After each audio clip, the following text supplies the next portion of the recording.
vem do verbo do latim tolerare, que, por sua vez, quer dizer suportar, aceitar, de conceder, de ser benevolente, de respeito ao próximo, enfim, de aceitar, ouvir a diferença, crescer com a diferença. No entanto, os brasileiros nunca foram exatamente tolerantes. Mas o que acontece é que houve um certo tempo é que os brasileiros acreditaram que eram muito tolerantes e que adoraram se definir dessa maneira. Quem já foi ao exterior já se deparou com essa ideia de que é dessa forma que os brasileiros são ou eram definidos. Quem encontrou estrangeiros aqui no Brasil também, com certeza, se deu conta de que essa visão mais alentadora, mais edulcorada do que seria essa terra, esse paraíso tropical, na verdade, ela sobrevive pouco. Vocês hão de convir comigo que ela não sobrevive a uma briga no trânsito, a uma batida policial e a um censo étnico que mostra como nós somos profundamente desiguais. Essas definições também, elas passam por cima de práticas que já são seculares entre nós. A inclusão nunca foi o nosso modelo e quando falamos de inclusão, na verdade estamos pensando em submissão e muitas vezes em apagamento, na morte física e na morte da memória. Meu nome é Paula Toledo, eu sou performer e atualmente venho explorando a questão do corpo e das linguagens através do corpo. E hoje eu convidei o Alberto Camareiro, que é artista plástico, escritor e cenógrafo, para vir aqui no Mundo Pensante, no Bexiga, para conversar um pouco sobre faquirismo, que é uma especialidade que ele estudou e da qual ele escreveu alguns livros.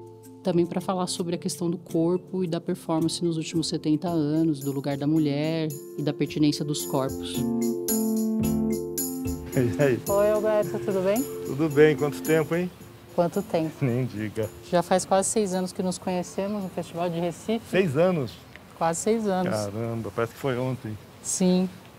Foi lá lançar seu livro. Exatamente. Primeira vez que eu fui apresentar o livro para o pessoal de circo, né? Que é muito interessante, né? Já que o pessoal do faquirismo ou veio do circo para o faquirismo ou chegou a se apresentar, né? Tem um cruzamento, vários momentos se cruzam as histórias. Oficialmente é uma arte circense o faquirismo, né? Embora não seja esse faquirismo que eu pesquisei, não é o faquirismo do picadeiro, da lona, né? Que é um faquirismo independente, que é mais pelo jejum. O circo tem que andar e o faquir tem que ficar. Sim, porque o mesmo faquir que faz o jejum, quase todos faziam também os números de picadeiro. Sim. Que é o de se espetar, aquelas coisas todas. Então, quando ele não estava jejuando, ele estava se apresentando, fazendo esses números, número de plateia, né? Só no jejum que era uma outra jogada. Foi bem peculiar eu pegar o livro de vocês e tomar um susto. Tomou um susto, né? Fiquei de cara. Foi muito engraçado o nosso encontro ali. Fiquei muito impressionada com a história das faquirezas. Porque é engraçado, toda a repercussão que o faquirismo teve no Brasil, né? Na verdade foram assim 3 décadas com muitos faquires, né? Tinha uma relevância, tinha uma imprensa que ficava em cima. Pouquíssimas pessoas sabem desse faquirismo do jejum. É incrível como a memória apagou isso, né? A memória nacional apagou isso, né, de algum jeito. Porque, sabe, esses caras fizeram história, eles fizeram história. É peculiar mesmo porque eu trabalhava com circo há mais de 15 anos, eu tinha ouvido falar, mas eu nunca tinha entendido a dimensão, na verdade. Era muito pouco falado mesmo. Exatamente. Mas tem uma coisa de apagar a memória, eu acho, né? Porque era muito, não sei, tinha uma questão, né? Tinha um povo que aplaudia, que gostava, e o povo que tinha repugnância com aquilo.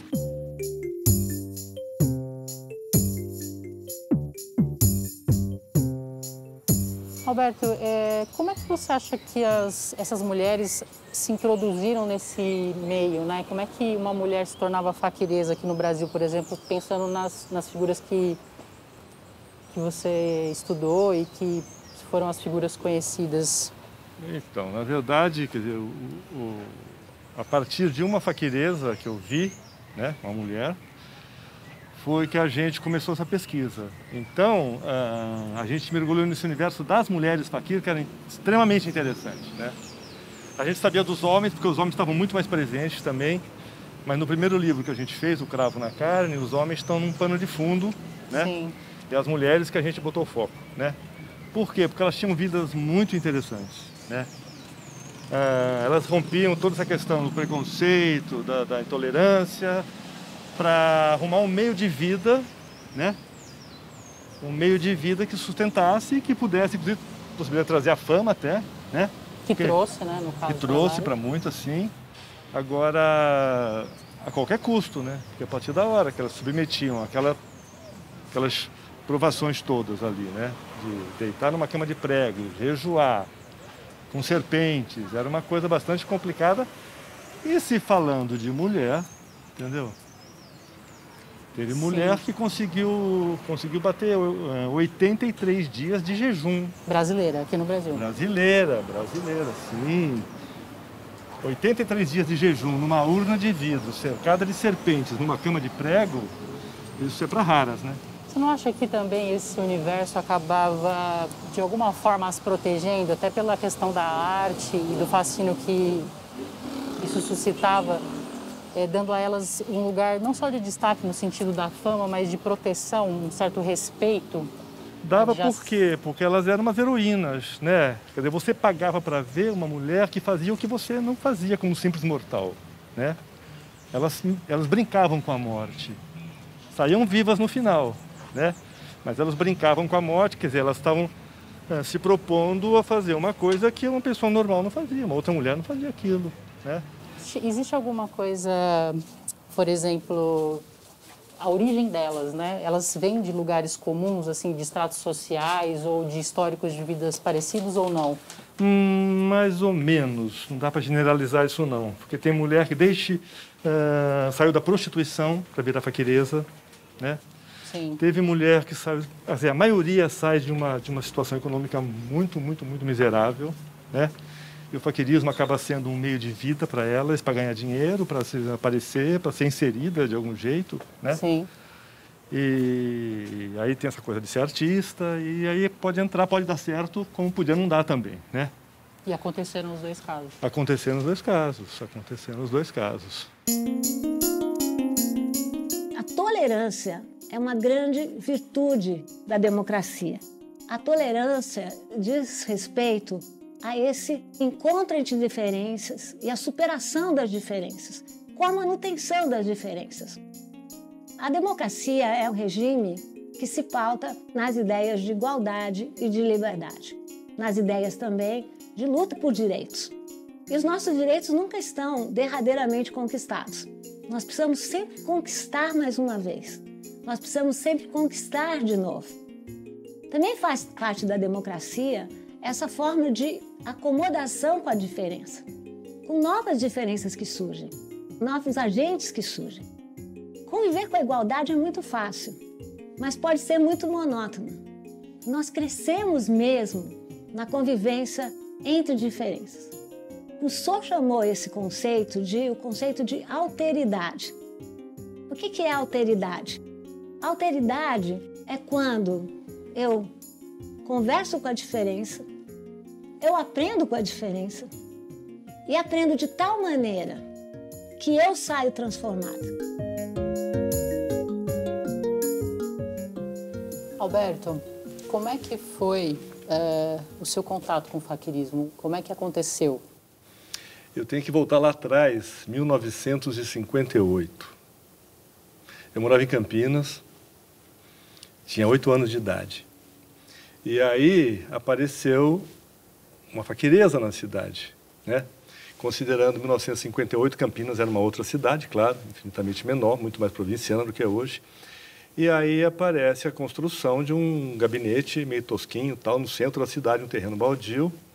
E aí começou a aparecer umas faixas, uns falantes, não sei o quê, chamando para ver aquele fenômeno, que era uma mulher, né?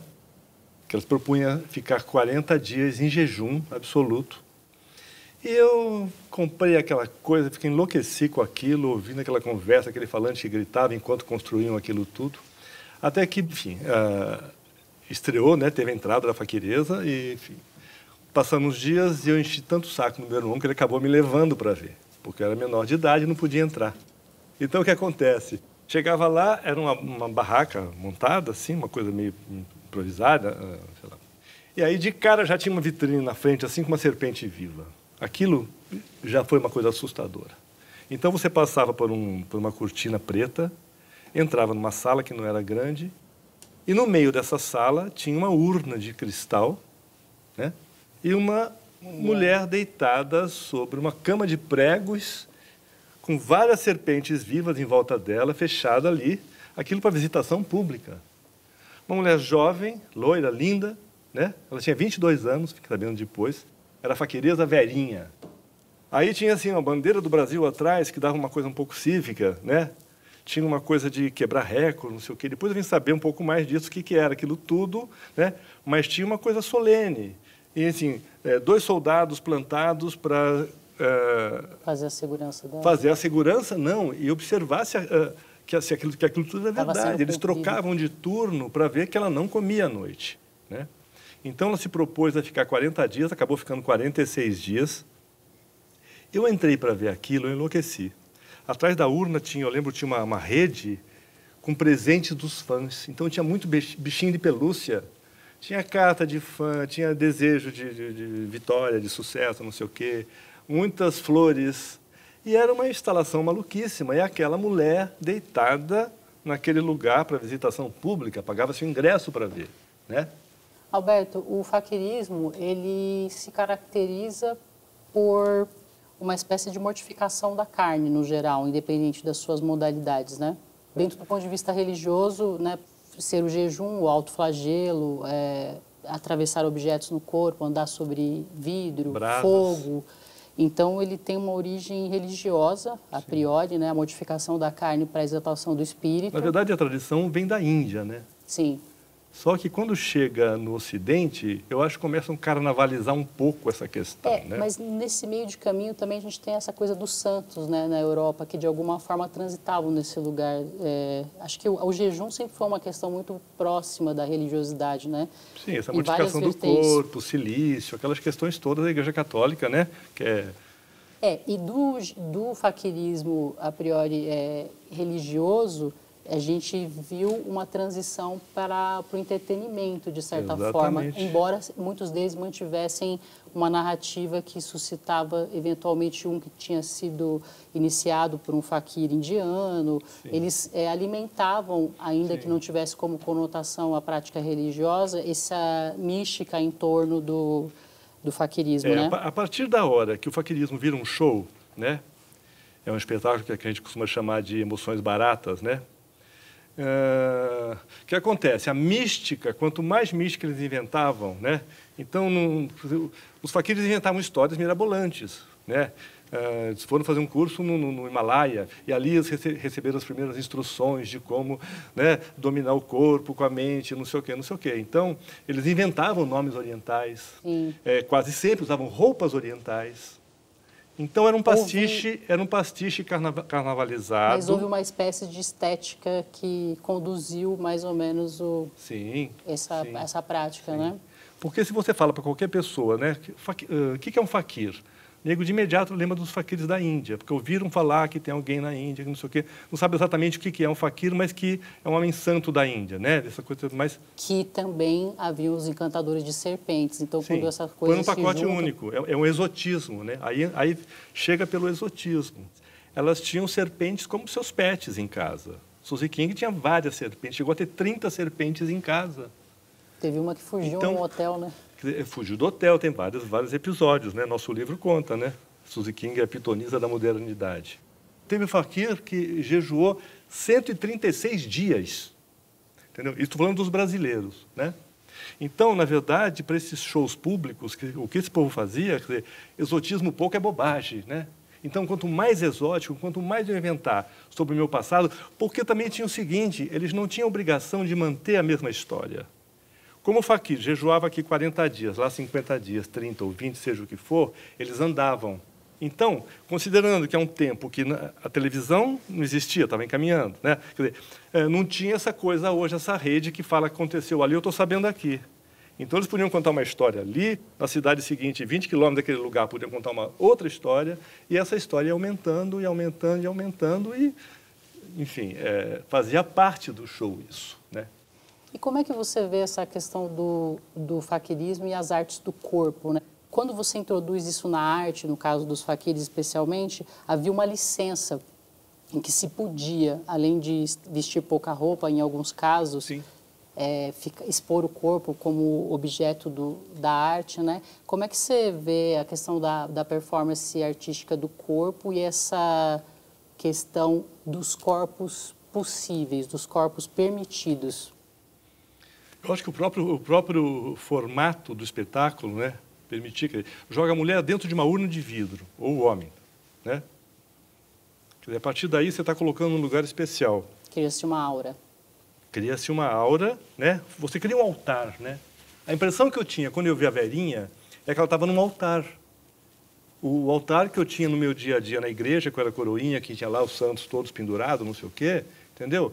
Era um altar com uma coisa completamente profana, né? Para o meu entendimento, como aquilo, mas era um altar, né? No momento que a discussão do corpo era uma coisa muito mais acanhada do que hoje em dia, né? As pessoas falam assim, porque elas eram adiante do seu tempo. Não, não eram. Elas eram mulheres daquela época, né? Teve muita discussão em cima disso, né? Elas sofriam todo o preconceito da época e elas não eram mulheres feministas. Eram mulheres que saíram de casa e tiveram que trabalhar e dar um duro e se propuseram a fazer o que elas fizeram. O que você, como mulher, né, que tem essas questões todas aí que você desenvolve com o seu trabalho, as suas performances, como é que mistura essa questão do flagelo com a sensualidade, com o erótico, né? Como é que é isso? Então, havia um fascínio. Esse fascínio, para algumas pessoas, podia tomar a forma de religiosidade, como era o caso de quando levavam fotos e faziam orações. Mas também havia um desejo que poderia transitar pelo erotismo, né? Porque era um lugar onde havia uma quebra, uma ruptura em função do que era permitido. Tinha a questão do corpo em exposição, das serpentes que sempre remetem à questão do mito de fundação judaico-cristão, né? E